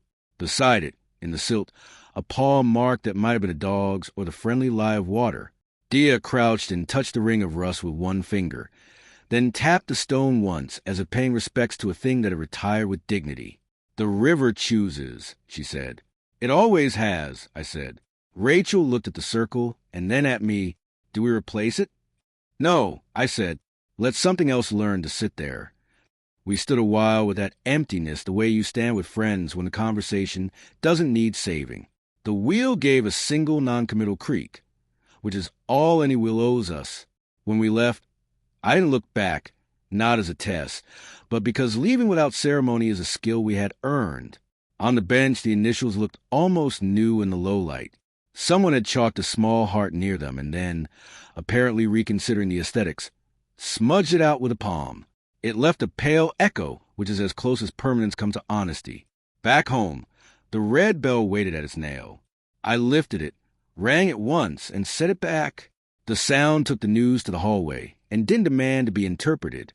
The certified extract under the glass went on being official without insisting on narrative. My mother's sentence kept its calm. Mine kept its promise. We ate. We made an appointment for dinner. That wasn't a reward and wasn't therapy. We chose a place with the bad chairs because the bread is right there. In the afternoon, I called the parish office and told the woman with the pen that the rescind notice had arrived and that the certified extract had been filed and that, for the avoidance of doubt, I was the person who would sign future forms about me. She said, "Good," in a tone that carried more civic affection than the word strictly contains. Late, when shadows forgot to be dramatic, I walked the length of the house and said the names as I passed the doorways: kitchen, hall, bedroom. Even the cupboard under the stairs that hasn't belonged to anything except winter scarves. They came back to me with the evenness of normal breath. On the table, I left the notebook open, not to check for vanishing ink, only because I no longer believe in closing doors that don't need closing. The red bell moved once in a draft and made the small, serviceable noise of a life not asking to be read. If there's a mystery left, it is the ordinary one. How rooms learn the shape of people and keep it for a while after they've gone out. That is enough. We have proof of breath. The rest can stay water. Chapter 21. Both names. We did not talk about protocol or rescinding, not at first. We talked about the one child at assembly who had said the last line too early, and then said it again at the right place, and made both instances belong. We talked about Miss Anderson's tin, the way the metal lid always sounds faintly like freedom. We talk about the mill the way you talk about a house you once lived in, and now pass on walks. Recognition, without the itch to own. Halfway through, the suit walked by the window and didn't come in. He had a paper bag from a chemist and a face that had decided to be nobody's problem for a night. He glanced at us and gave the smallest acknowledgement allowed by whatever training manual produces men like him. Then he kept moving. It felt like weather doing what weather does somewhere else. After dinner, we walked a long way home as if we owed the pavement a visit. The harbor had its usual theater. Ropes complaining. Gulls conducting nonsense. A boy with net discovering he was a stick figure against a much older story. We paused at the bench, not because we needed it to bless us, only to learn whether it would. The initials were the same. A schoolchild had chalked a hopscotch down the path and numbered the squares incorrectly. Diya admired the error for its confidence. At the house, the back door accepted our key without remark. The red bell hung where we had left it and did not ask to be rung. I put the certified extract and my mother's letter side by side under the glass and did not tidy them into center. Rachel leaned in to read, not because she had to, but because some words deserved to be re-seen in the company of new air. Diya stood with her back to the stove, the posture of people who had done their share of listening and would like the day to admit it. The answer phone blinked. Miss Anderson again. Quick, the way people speak when they have borrowed time from a kettle. Don't come by, she said. I've put the anthology in the school safe. I don't like safes. I like people. But we will pretend for a week. She made a small approving noise that might have been about biscuits, might have been about history. Then the line ended with a soft thud of a woman who has never learned to waste any 1 second. I took out the notebook and wrote the sentence that has learned to write itself. I did not let go. I put the pencil down and waited for the old trick to declare itself. The vanishing, the clerkly evaporations. Nothing moved. The page kept what I gave it. The quiet was not a dare. Tomorrow I should take the extract to the parish, I said. Not because they need another copy. Because I want to be penned to clap at me. Rachel smiled toward the sink. You're allowed to collect small applause. Tomorrow, Diya said, I'll email the new address to the notice board. No more vowels lost to systems. And then I asked, not as a map, just as weather. Then we live where the wheel is only a wheel, she said. In the night, I woke for no reason that would satisfy science. The house offered its creaks and stopped.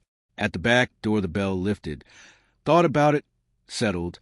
I made tea I didn't drink and stood by the window watching the dark fine edges. Somewhere a fox argued with Ben's. Somewhere a ship said its long metal vowel, and no one answered. Morning delivered the sort of light that never expects gratitude and gets it anyway. I fixed the bracket Mrs. Winstanley had given me to the wall by the back door. 3 screws, the sensible kind, a wall plug that consented to the idea of work. The red bell fit the bracket, as if it had been manufactured with this hour in mind. When I tugged the cord gently, it made the clean, practical note of an object with no thesis. We stepped out to the lane and met Mrs. Carr from 2 doors down, carrying a plant she's been willing to murder and replant for as long as anyone remembers. She greeted us and used the wrong name for me, the Category 1, the one that used to be convenient for the post. I answered, because a mouth remembers what kept it fed. And then, before the guilt could call itself anything grand, I said the other name, the one with her letters that had been asleep in ledgers. I said it as if I were showing someone the right road on a map. She nodded and said it back without dramatics. She's a woman who learns recipes by ear. At the parish office, the woman with the pen made the pen do a little circle in the air, A private hallelujah. Certified extract? She said, and I slid the copy across. She stamped a tiny stamp near the bottom and handed me a receipt that needed no earthly purpose. For your wall, she said. Not because bureaucracy is lovely, because sometimes it's the only way to make the room say yes out loud. We went to the conservatory because I wanted to see whether Hewer's sentence was still taped inside the fuse box. It was. No further action. The paper had learned a slight curl and would need new tape in a week. We left it. Some sentences should be allowed to age in public. At the mill, the carved circle waited empty. No one had put anything inside. The water behaved as water behaves. For a second, I imagined the dented bell a few feet down, soft on silt. Ring turned to rust, a dog's paw mark smudged into river logic. I let the image go. A person could drown in small archaeologies. On the bench, Bernard sat with the posture of a man calibrating his joints. He gestured at the space beside him without looking hopeful. "It will rain at tea," he said, because men like him always know the practical weather. He looked at my face the way lamplighters must have looked at their work. Does the thing keep its light? Then nodded. "You look particular," he said, deadpan and kind. "Feels that way," I said. He took an envelope from his pocket and did the theater of disinterest. "From a box at the station that doesn't owe anyone explanations," he said. Inside, a photocopy of a typed list from a year that tried to make itself black and white. School assembly program, guests, names of visitors in small fonts, Mrs. Sanderson among them, and Community Officer B, Briggs in capital letters, and a third name typed and then crossed through an ink and replaced by hand. K, Hewer, Observer. In the margin, a pencil note, no recorder. "She was there," Diya said. "I suspect you want to see whether our rooms could behave in public," Bernard said. "Some people only remember how to be human when a hall is watching." "She tried," Rachel said, "in her way." Bernard stood, joints making their little negotiated noises. "The wheel will be fine without you today," he said. "You've earned a day where nothing in town asks for your sentence." We let the day grant his wish. We got small errands wrong on purpose. We bought a loaf from the bakery that always names its bread flamboyantly and then fails to live up to the noun. We salted it better at home and made it ours. We answered neighbors' question with later and meant it kindly. Diya wrote an email to the community notice board without checking it 6 times, which is her version of risk. In the afternoon, a plain envelope arrived with a sort of stamp that means someone has apologized to a clerk. Inside, a standard letter from a county department that once kept my breath on spools. The letter didn't try anything. It said the file was closed. It said the intake materials would be retained under restricted access for a legal period not worth memorizing. It said, in a line clearly written by a person and not procedure, "If you require an accompaniment to review, bring your own." It didn't feel like permission. It felt like someone had learned to put a word where the temptation to leave a blank had used to be. We put the letter under the glass for an hour and then took it out again and filed it in a drawer that belongs to proofs you no longer need to see. Rachel took the red bell down, rang it once, and put it back. Diya stood at the sink and let the water run, not to wash anything, only to hear a sound that is never a machine. I wrote in the notebook without urgency. The page held. Toward evening, Miss Sanderson brought a plant cutting in a jar that said marmalade in a font that wanted to be liked. "For your window," she said, "something that keeps its shape even when people have ideas." She looked at the letter under the glass and did the smallest nod a person can do and still be counted as nodding. "Good," she said. "Now, tomorrow, you'll do something foolish and ordinary, and I will be satisfied." At dusk, we went down to the sea because the sea has never made the mistake of learning our names, and that is one of its virtues. On the pier, a teenager tried a trick on a bicycle and failed and laughed and tried again. The chain made the small sound chains make when they understand they are loved.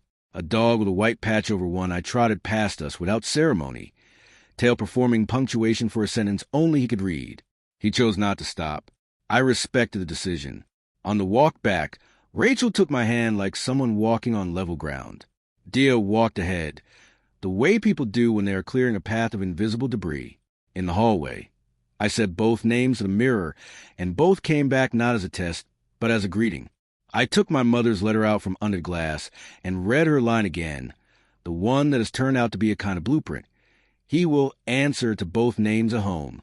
I will, I said to the empty room, and meant the kind of home made by people and not by forms. Night fell into place without tricks. Somewhere across the roofs a bell rang, the ordinary, polite kind that summons people to doors. It wasn't ours. I let it belong to its house.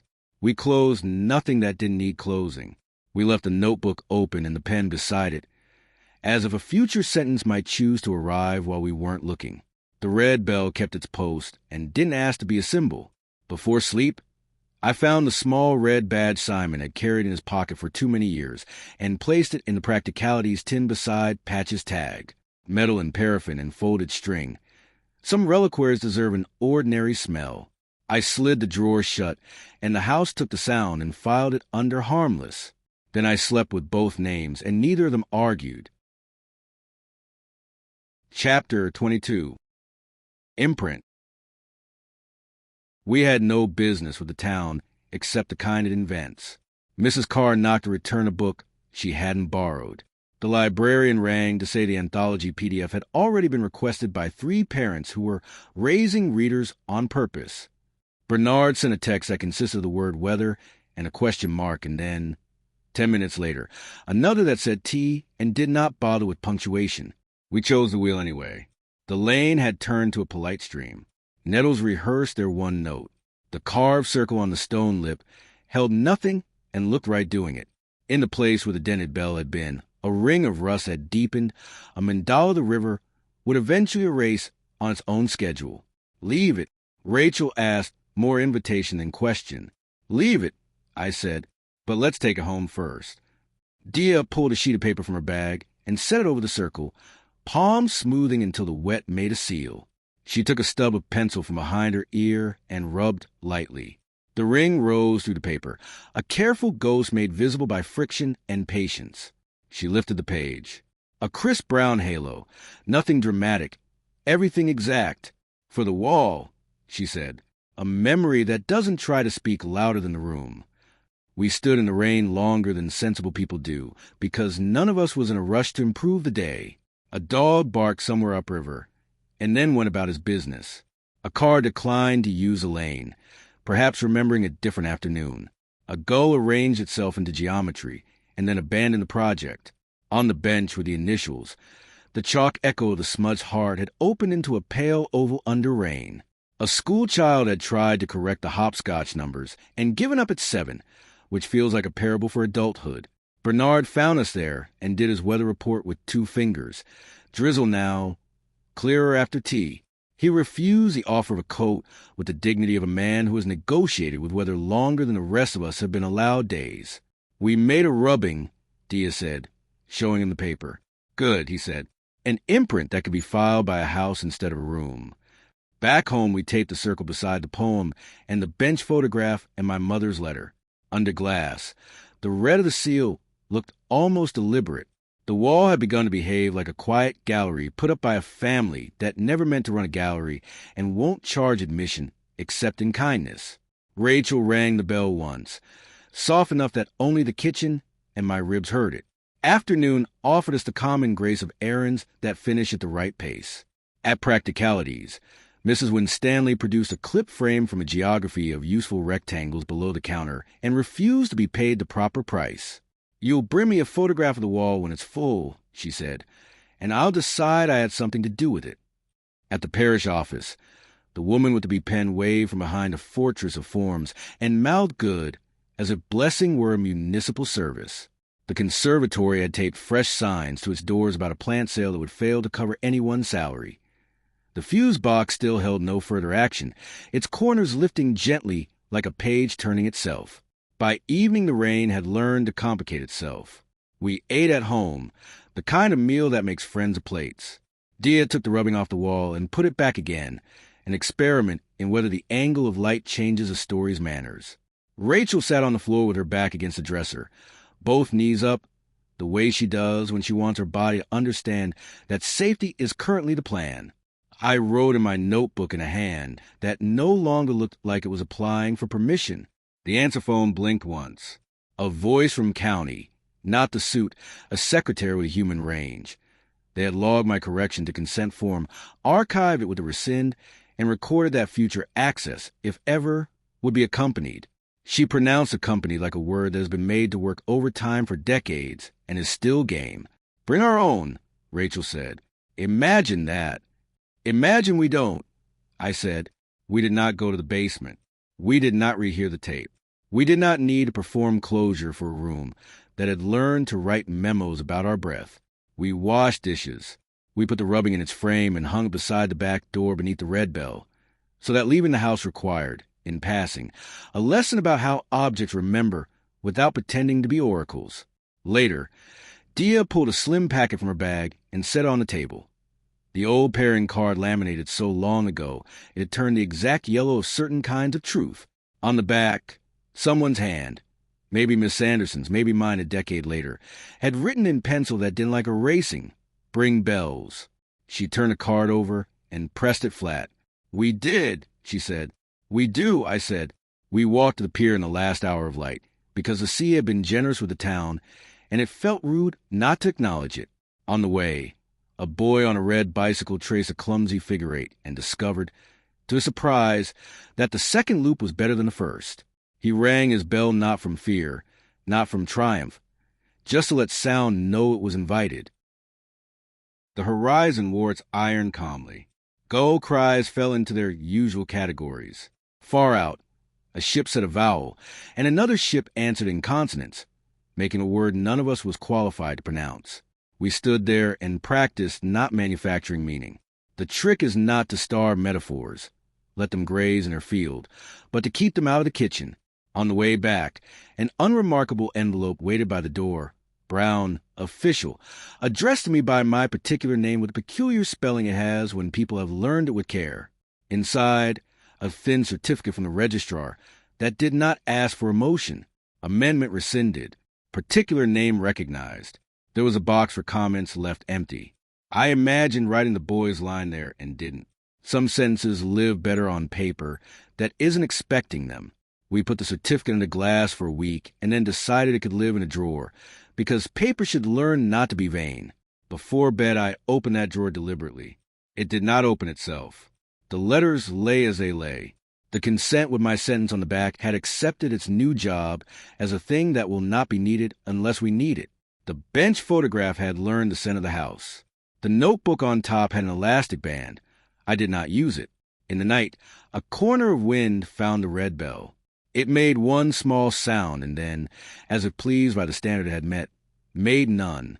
I slept with both names lying on the pillow beside me, not like guard dogs, merely like words that had decided to be tired at the same time I was. In the morning, the town will still be a town. The wheel will still prefer water to company. Practicalities will open at 10. The librarian will remove a child's hand from a book's spine with the absolution of a priest. The woman with the B pen will stamp in the right place, and not the wrong one. Bernard will drink coffee the way some people pray. Miss Sanderson will check a lock she doesn't believe in. The suit will walk past a window with a paper bag and choose not to come in. The dog, if there's a dog today, will decide whether streets require his supervision, and we will go on naming ourselves until the habit is reliable. If a mystery remains, it is not the rivers to solve for us. It is the ordinary miracle of rooms learning the shape of people and keeping it politely for a while after they leave. We can live with that. We can call it what it is. An imprint, a bell that rings when asked and then, respectfully, stops. Chapter 23. Good paper. The post brought an envelope with a window and a plastic card inside that called itself a certificate. On the front, my particular name, the one with 4 letters that had learned to stay. On the back, a note about historical entries, the tidy courtesy of bureaucracy when it deigns to remember. I slid the card into my wallet and felt nothing mystical, only the slight improvement a wallet feels when it contains proof. Good paper, Rachel said, reading my face. Good enough, I said. Diya appeared with rain on her eyelashes and the austere cheer she brings on days that require no plot.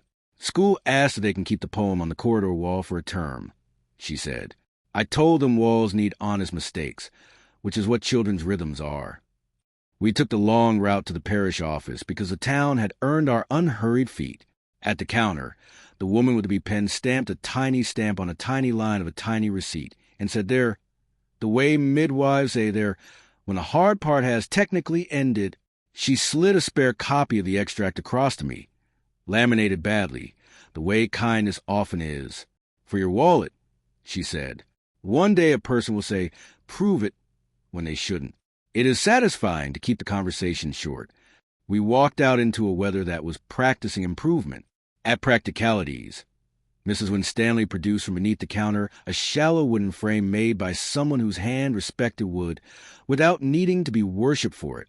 For the circle, she said, paper looks less alone with edges.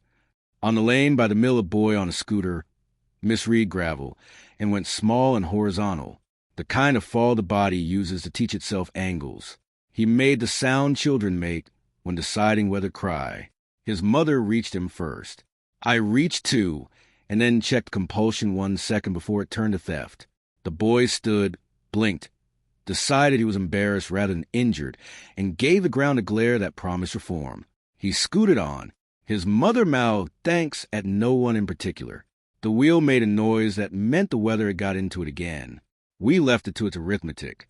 The bench with the initials looked a shade lighter, as if someone had cleaned it without telling anyone.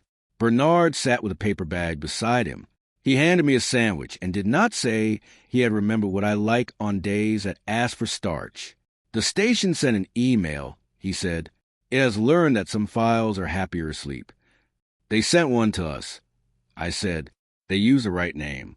It looked like a human had typed it. Progress, he said, and watched the Gulf fail to steal a chip, and then attempt diplomacy. At the conservatory, the fuse box door stayed shut and honest. Catherine Hewer's handwriting had faded to the shade of words that intend to persist without theatrics. No further action. We left it to its slow work of becoming part of the building. Back home, the wall began to look like a story told by objects who had signed a pact not to shout.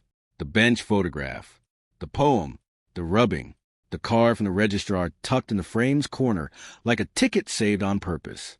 The red bell above, literal and polite. Rachel sat on the floor with a mug and her back against the dresser, as if bracing the furniture in case gravity reconsidered. Diya took the pairing card from her bag and turned it over in her hands until it was nothing but laminate and intention. I kept thinking there would be an after. I said, a door with a word on it. Then you open it, and the air on the other side is different. This is air, Rachel said. The different part is that it isn't asking to be named every time you breathe it. In case you need ceremony, Diya said, I propose 2 minutes of silence for all the paperwork that thought it was allowed to be poetry. We gave them minutes. The house listened and, finding no alarms to audition for, learned the silence as if it were furniture. In the afternoon, Miss Sanderson sent a message that the plaque beside the corridor poem would read, We take turns at being strong, and that the head teacher had already been corrected once about the break. She added that the biscuits had been consumed in a gratifyingly egalitarian fashion. I replied with a photograph of the rubbing and the red bell, and wrote that the wheel had taken its own souvenir. She replied with a single word that had learned to work hard for decades. Good. The suit did not come. The phone did not script us. The drawer did not perform. I wrote in my notebook about the boy on the scooter and the half-second where my hand mistook old duty for current job. I wrote that restraint can also be a way of not letting go. The ink stayed like a grown thing. At dusk, we took the frame to the wall and set the circle behind glass. It looked at home in the way objects look at home when they have ceased trying to audition for relevance. Rachel rang the bell once, the smallest note that still qualifies a sound. Diya stood in the doorway and watched the light do its work on paper and wood and the simple metal of a screw. Tomorrow, she said, we make dinner that has nothing to do with memory. An ambition, Rachel said. An order, Diya said, and left the house laughing in the way the lane prefers to hear. Night offered the usual inventory. The sea spoke in a register that belonged to metal and distance. A fox complained again about bins. Far away, a train performed its arrangement with rails. In the hallway mirror, a man with two names looked like one person and did not require an explanation from glass. Before bed, I took the plastic card from my wallet and placed it flat on the dresser next to my mother's letter. Paper beside paper. Good paper beside brave paper. The room did not assign ranks. I said the 4 letters, and then the other name, and then none. The bell at the back door moved a fraction, and decided not to. I turned off the last light and left the door between rooms open because doors can be trusted, now, to mind themselves. We slept, and there was nothing to count. Thank you for listening to Part 3 of 4 of The Forgotten Name by Arthur Blackwood. If this story pulled you into the shadows, don't forget to subscribe to The Ink Tale for more dark mysteries, psychological thrillers, and immersive audiobooks. Leave a like, share this story with your family and friends, and let us know in the comments, what would you do if your own memories could no longer be trusted? The journey continues on the Ink Tale channel.